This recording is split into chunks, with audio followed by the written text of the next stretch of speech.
essa semana nós vamos estar falando sobre as figuras de linguagem, tá? Na sequência eu vou estar colocando aqui para vocês quais são os 3 estilos de figura de linguagem que a gente vai estar utilizando, né? Que é a personificação, a metáfora e a aliteração, tá? Faço umas anotações aqui para não esquecer. É importante a gente entender o seguinte: primeiro, que a figura de linguagem ela foi criada, não sei por quem, não sei quem que resolveu dar esses nomes aí, né? Mas enfim, ela foi criada para ressignificar os sentidos, os significados das expressões e das palavras. Quer dizer, criar uma forma nova de eu dizer alguma coisa, uma maneira diferente de eu dizer alguma coisa, tá? A gente conhece algumas palavras, conhece os seus significados, e a música e a poesia foram criadas para eu renovar, para eu ressignificar, para eu repensar esses significados, quer dizer, pensar de uma forma diferente. Isso tudo está relacionado ao que a gente já vem estudando aí, né, nos mini contos e nos contos, que é a questão da linguagem subjetiva, que a gente já está falando aí há um tempo aí sobre isso, tá? Algumas informações que são importantes também a gente entender. Quando a gente fala em música, antes dela se tornar uma música, ela é um texto, né? A letra ali da música, sozinha escrita num papel, ela é um texto e é um texto poético. Quando a gente põe uma sonoridade, uma musicalidade, aí sim ela vai se tornar uma música, né? Mas antes de tudo, a gente vai estudar ela como texto poético. A gente vai analisar a letra da música e não a musicalidade dela aqui, tá? Outra coisa, no texto poético a gente também tem um narrador, né? Só que esse narrador tem um nome diferente, a gente chama de eu lírico, tá? É essa pessoa que dá a voz pro texto. É ela que vai expressar os sentimentos, tá? É através dela que a gente vai entender o que a música quer dizer. Então você tem o autor, que seria o compositor, como a gente tem num texto também, o escritor, né? Mas a gente também tem um narrador, que aqui no texto poético a gente chama de eu lírico, tá?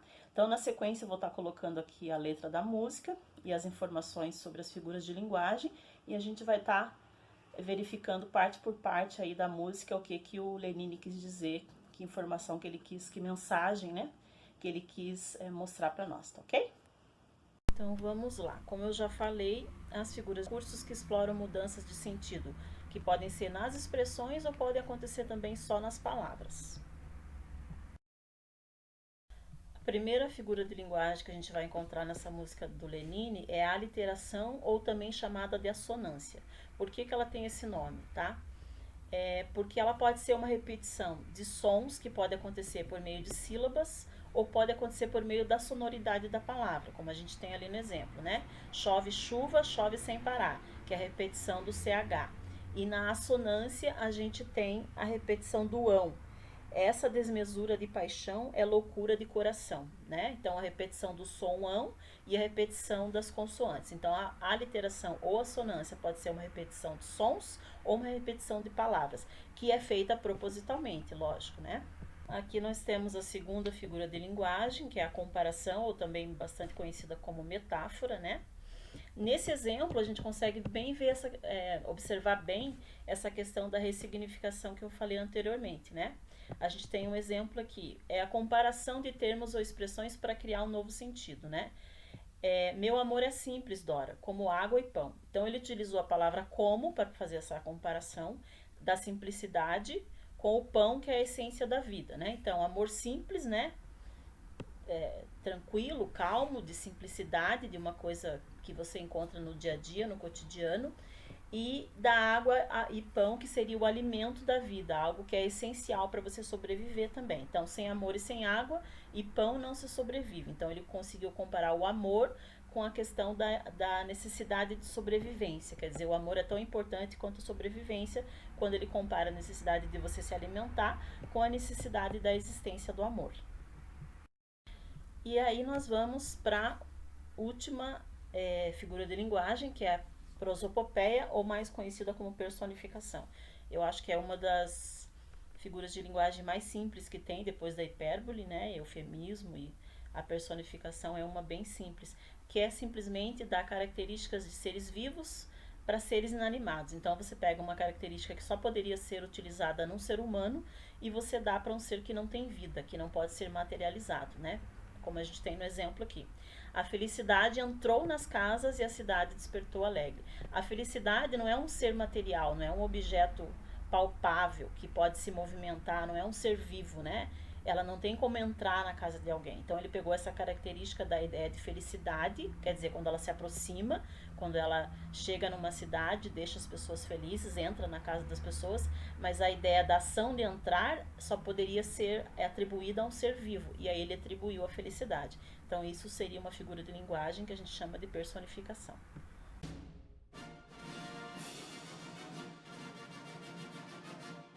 Pessoal, tudo bem? Essa semana a gente vai dar continuidade aqui ao estudo das figuras de linguagem, tá? Vamos para a segunda parte desse estudo. A gente vai estar estudando mais 3 figuras de linguagem. A primeira delas é a sinestesia, depois o paradoxo e depois a ambiguidade. Então, primeiro vamos entender o que significa cada uma dessas figuras de linguagem e vamos ver como que isso acontece num texto do Fernando Pessoa, tá? Então, a sinestesia é quando a gente utiliza uma imagem ou uma expressão para demonstrar sensações, tá? A gente tem aqui no exemplo, ploc, que é um som. Uma rã pula. No silêncio da lagoa, que a gente usa a audição para poder compreender, né, essa expressão. O silêncio ondula, onde a gente usa o tato, quer dizer, para você sentir a ondulação, você teria que colocar sua mão na água e sentir que está ondulando, né? Ou você teria que observar, mas para sentir você tem que utilizar o tato. Então, é você utilizar uma imagem, uma expressão, para poder demonstrar sensações, algo que seja sentido pelo ser humano, tá? A gente tem daí o paradoxo, que é quando a gente tem, no mesmo trecho, ou numa frase, ou numa parte de um texto, ideias opostas, ideias contrárias, tá? Ideias que se contrapõem, mas ali no texto elas estão juntas para criar um novo sentido. Apesar de elas serem ideias totalmente contrárias, elas são colocadas no texto para criar um novo sentido. Elas precisam se unir, essas duas informações diferentes vão se juntar para que eu possa criar um novo significado, né? Sempre lembrando que as figuras de linguagem é você utilizar as palavras de uma outra forma, com outro sentido, com outro significado, né? Aí a gente tem um exemplo. Mas se isso puder contar-lhe o que não lhe ouso contar, já não terei que falar-lhe, porque lhe estou a falar. Então você tem aqui esse contraponto de ideias opostas, né? Do contar ou não contar, falar e não falar, de ideias contrárias, né? E a última, que é a ambiguidade, que é quando você tem uma expressão e ela pode ter vários sentidos diferentes, pode ter vários significados. Uma mesma palavra, uma mesma frase, um mesmo trecho de uma música ou de um poema, de um texto, pode ter significados, vários significados diferentes para essa mesma expressão, para essa mesma palavra, tá? Vamos ao texto. O texto que a gente vai ver é um texto do Fernando Pessoa, né? Que é um grande sofredor, esses poetas todos na época, né? Lá no começo do século XX, sofriam demais por amor. Fernando Pessoa morreu bastante jovem, com tuberculose, né? A maioria deles era muito boêmio, gostava de tomar umas cachaça, festar e sair, e se apaixonava muito facilmente. E aí eles escreviam esses poemas para poder colocar para fora, para poder evadir todo esse sentimento, né? De amor que eles não conseguiam conquistar, concretizar de verdade. O amor quando se revela. O amor, quando se revela, não se sabe revelar. Sabe bem olhar para ela, mas não lhe sabe falar. No primeiro momento aqui, a gente já tem um paradoxo, né? Quer dizer, o amor se revela ou não se revela? Ele olha para ela, mas não sabe o que fazer. Então, vocês têm ideias contrárias. E quando a gente pensa no significado disso, a gente vai ter um novo significado, né? Porque quando ele fala assim, o amor quando se revela, não se sabe revelar. A gente pode ter aqui, além do paradoxo no trecho todo, a gente pode ter também a ambiguidade, porque você pode ter significados diferentes no revelar aqui, né? Na palavra revelar pode ter vários significados. Então, no mesmo trecho, eu tenho duas figuras de linguagem. O paradoxo da ideia de fazer ou não fazer alguma coisa, que no caso de contar para essa mulher se eu a amo ou não a amo, será que eu devo falar, será que eu não devo falar? Ideias opostas. E eu tenho na expressão revela e revelar uma ambiguidade também, que são significados diferentes. Vamos ver aqui quais são os significados que a gente poderia pensar. Os que eu pensei são o seguinte: o amor quando se revela, quer dizer, quando surge, quando aparece, né? aparece no coração, no sentido de sentimento, de se tornar uma paixão, e o revelar também de ver aquela pessoa, quando aquela pessoa aparece. Então eu tenho dois significados diferentes aí para a ideia da palavra revelar. Não se sabe revelar. O que quer dizer isso, não se sabe revelar? Quer dizer, ele não sabe o que fazer com aquele amor. Ele viu uma mulher, se apaixonou por ela e ele não sabia o que fazer com aquela paixão, né? Não sabia o que fazer com aquele sentimento. Sabe bem olhar para ela, mas não lhe sabe falar. Então ele não consegue tirar os olhos dessa mulher por quem ele se apaixonou, mas ele não sabe como chegar nela e dizer que a ama, que está apaixonado por ela, sim, né? Foi uma paixão à primeira vista, pelo que a gente percebe aqui. E a gente vai notar no resto do texto também. Quem quer dizer o que sente, não sabe o que há de dizer. Fala, parece que mente, cala, parece esquecer, né? Ah, mas se ela adivinhasse, se pudesse ouvir o olhar, e se um olhar lhe bastasse para saber que estão a amar. Aqui a gente tem a sinestesia, ó. Ah, se ela adivinhasse, se pudesse ouvir o olhar. Por que ouvir o olhar? Porque dele não precisaria falar, se ela conseguisse ouvir o que ele está dizendo só com os olhos, né?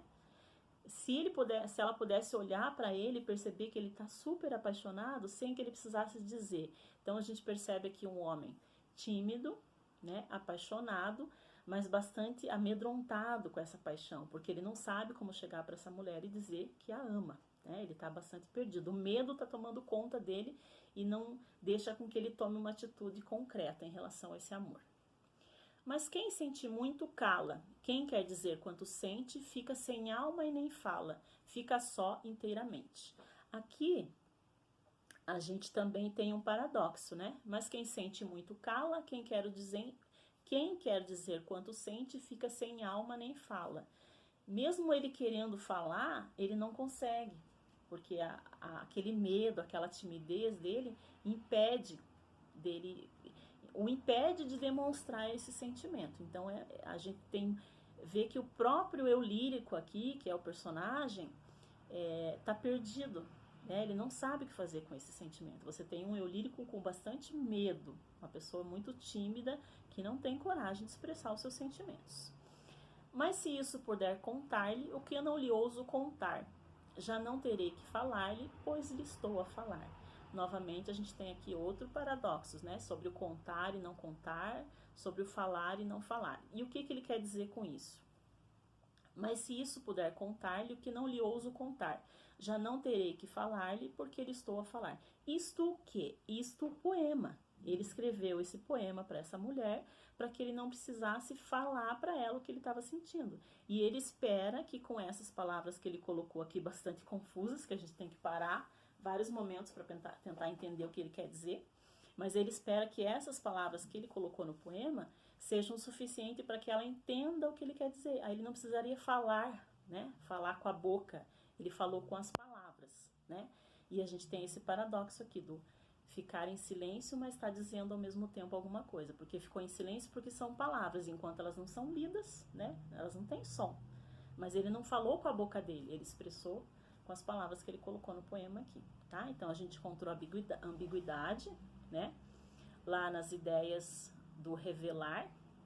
Depois a gente teve a sinestesia, se pudesse ouvir o olhar, que para você sentir aquilo, você teria que observar para ter o sentimento de ouvir, né?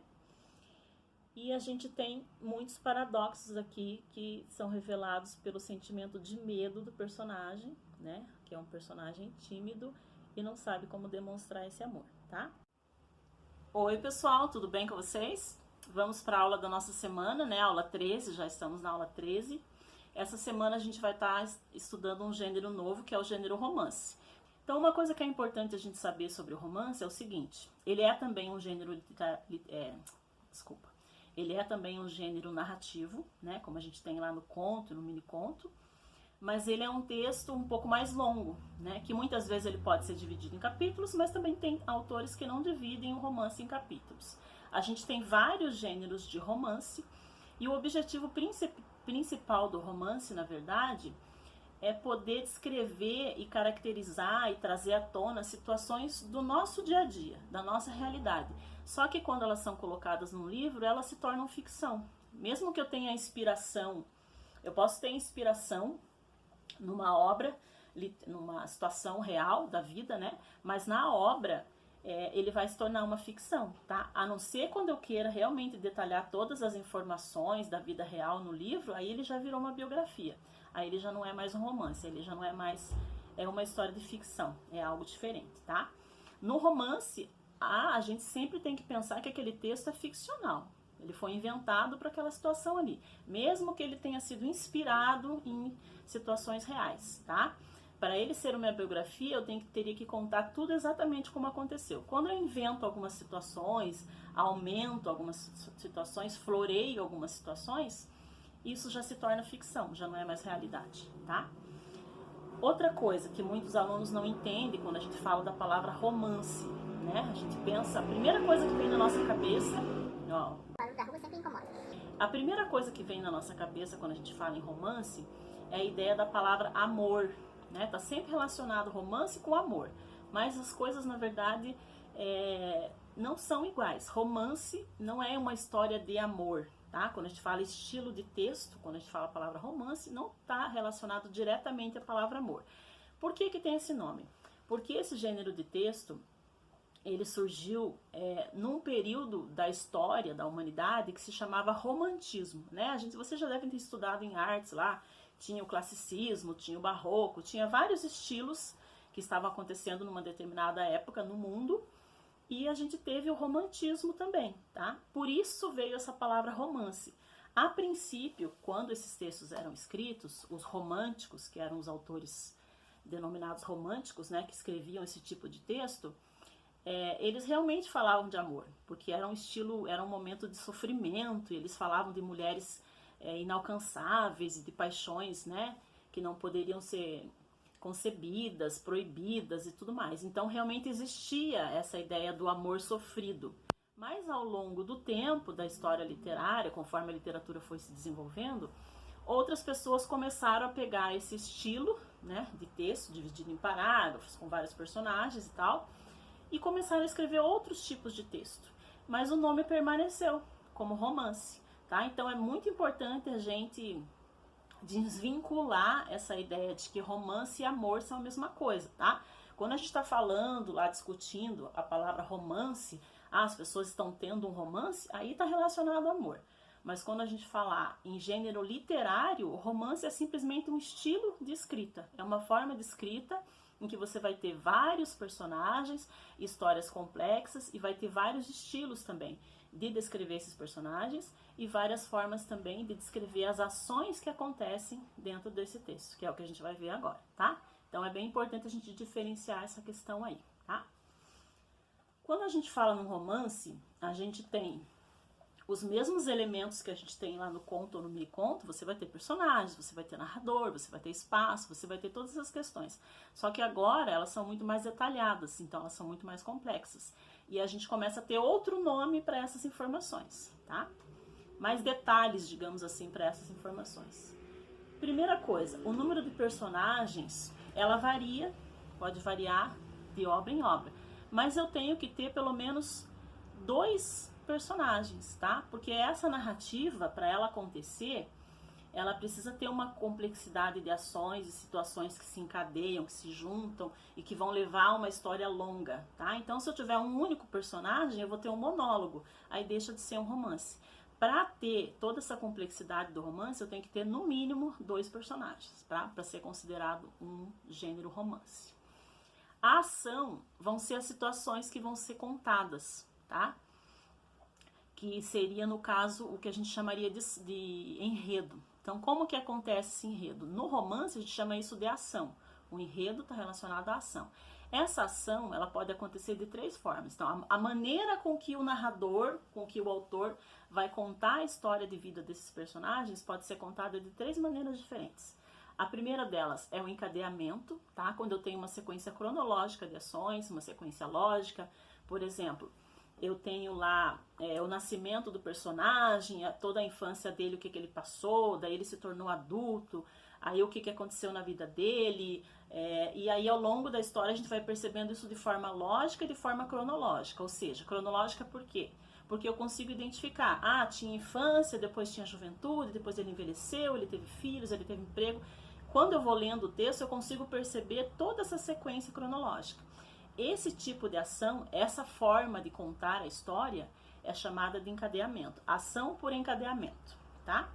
A segunda forma de ação é o encaixe, ou seja, eu posso ter a narração de duas histórias, de dois personagens diferentes, em que em algum momento eles vão se juntar.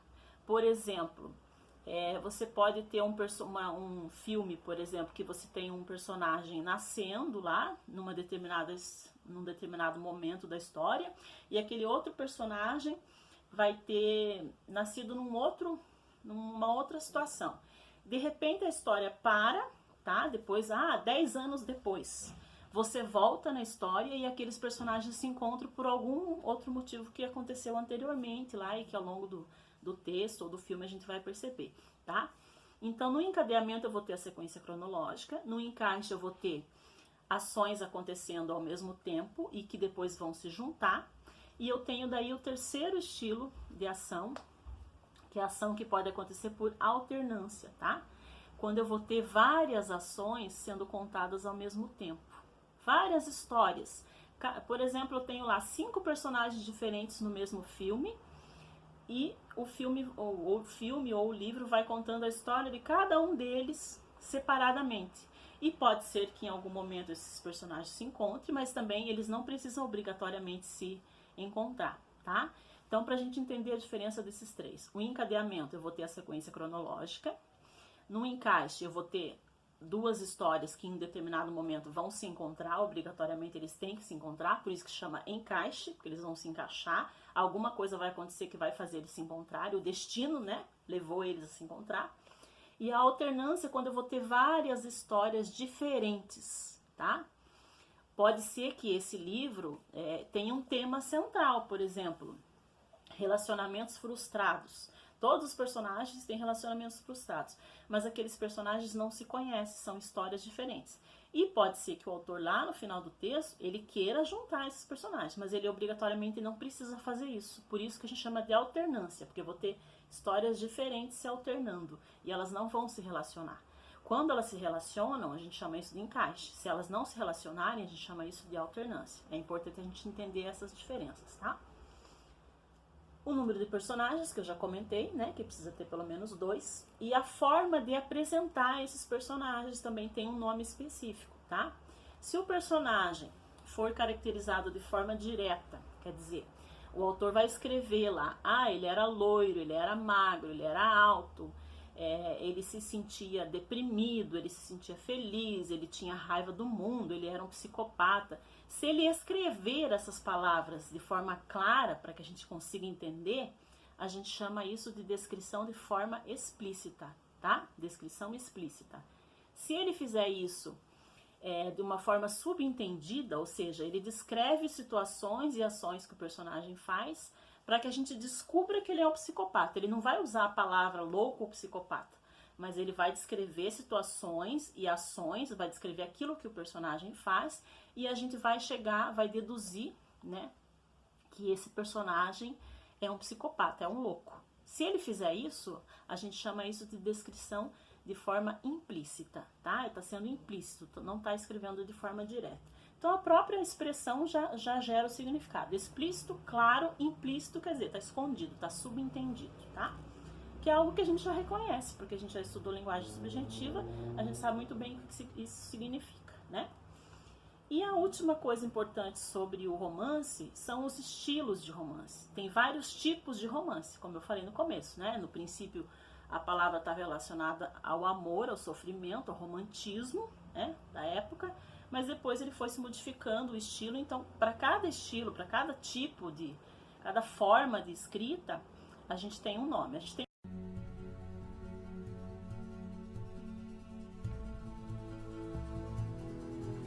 Olá pessoal, tudo bem? Espero que estejam todos bem. Vamos começar a aula da semana, a aula 16. Essa semana a gente vai entrar no texto de divulgação científica, né? que é um estilo de texto mais informativo, com dados mais específicos, uma linguagem muitas vezes um pouco mais técnica, dependendo da informação que a gente traz, né? E ele tem algumas características que são baseadas em outras informações. Então, antes de eu escrever um texto de divulgação científica, eu preciso ter feito uma pesquisa, tá? Que pode ser feita, por exemplo, por um laboratório, pode ser feita numa universidade. Eu vou ter vários segmentos que podem estar fazendo essa pesquisa e a partir daqueles dados, daquelas informações, é que eu vou trazer aquelas informações. Para que serve o texto de divulgação científica? Para eu apresentar aquela pesquisa que foi feita. Por exemplo, o momento que a gente está vivendo agora dessa pandemia aí do Covid, né, do coronavírus. Existem várias pesquisas sendo feitas aí pelo mundo sobre a vacina, sobre a eficácia das vacinas, sobre como que as pessoas se contaminam, os cuidados que as pessoas devem ter. Vocês lembram que no começo existiam algumas formas de cuidado, alguns pensamentos sobre a forma de transmissão, e ao longo do tempo, né, conforme eles foram compreendendo a doença, essas formas e essa compreensão, na verdade, de como que era o funcionamento desse vírus foi se modificando. Como que eles fazem isso? Eles fazem isso através de pesquisas. E essas pesquisas são divulgadas por meio desses textos de divulgação científica. Existem revistas específicas, jornais específicos, em que um pesquisador ou um grupo de pesquisadores pode estar colocando as suas informações através de um texto para que o mundo todo tenha acesso àquelas informações. É claro que existem fontes de pesquisa um pouco mais sérias e outras que as pessoas não levam tão a sério, tá? Existem as fake news, quer dizer, as pessoas colocam uma informação lá dizendo que é um texto de divulgação científica, mas não é. Na verdade é o fulano da esquina lá que leu alguma coisa no jornaleco, né, do bairro, e coloca um texto lá na internet e fala que leu em determinado lugar. Então é importante saber de onde veio essa informação, se ela realmente é uma informação segura, tá? Se ela tem uma fonte segura, tá? Porque quando se fala de doenças e de algo que vai mudar a vida das pessoas, é importante a gente saber se aquela pesquisa é realmente uma pesquisa séria, tá? Então vamos às características desse texto. Num texto de divulgação científica, claro que eu vou ter textos que são específicos para um determinado grupo de pessoas, por exemplo, para médicos, pesquisadores, farmacêuticos, né? E eles vão ter um tipo de linguagem técnica. Mas o texto de divulgação científica que a gente está falando aqui é aquele que é publicado num jornal em que todas as pessoas, em qualquer pessoa comum, vai ter acesso, tá? Então ele precisa ter uma linguagem clara e ele não pode expor a opinião de quem escreveu, tá?